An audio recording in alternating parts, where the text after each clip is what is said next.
These latest headlines from ABC15 are sponsored by Lerner and Rowe Injury Attorneys. One call, that's all. I'm Christine Stanwood with your top stories from ABC15 Arizona.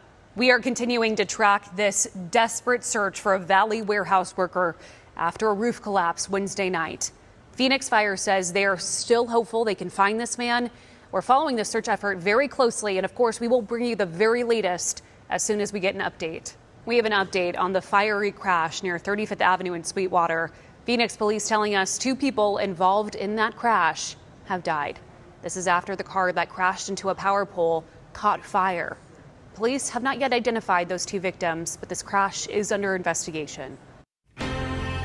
Strong wind, lightning, and a whole lot of heavy rainfall, even hail. ABC15 viewers taking action, sending us pictures and videos of the second round of storms hit the valley Thursday. Of course, we want to thank you for sharing them with us because it helps tell us and share with you the weather story. Of course, we'd love to see more.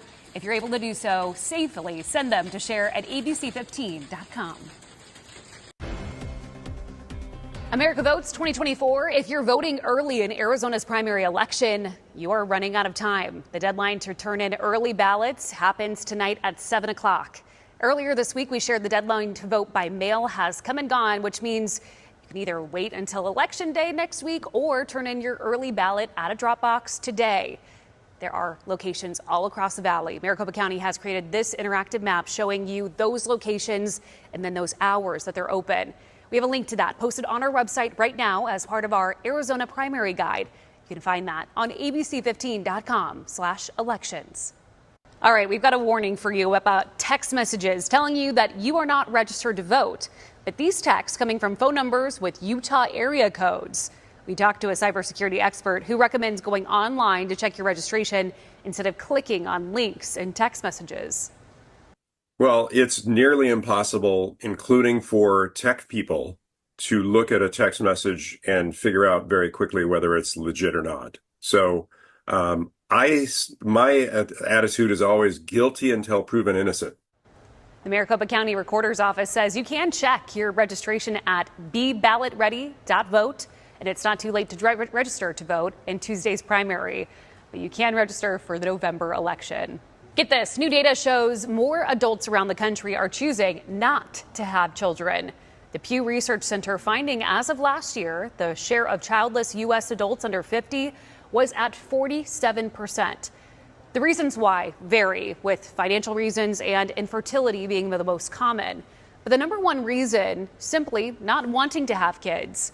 Some experts say younger adults feel more empowered to act on their preferences than previous generations who may have been pressured into starting a family for societal or religious reasons. Some hometown heroes representing Team USA at today's Olympic opening ceremonies. The Phoenix Suns sharing these photos as Devin Booker and Diana Taurasi and Kevin Durant got ready to kick things off today in Paris.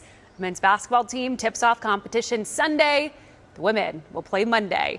Uplifting Arizona tonight, 32 teachers at Mesa Elementary School getting quite the surprise Friday morning as their back-to-school wish list got filled for free. They walked into the media center at Franklin Accelerated Academy where 32 name tags sat in front of stacks of school supplies, all of it catered to just what they needed to kick the year off right.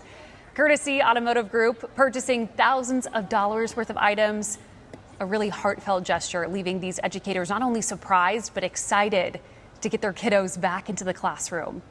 Oh, I want to unpack this, put it away, and let's get rocking. Oh, it's so touching. It's very, it just makes us feel valued and appreciated.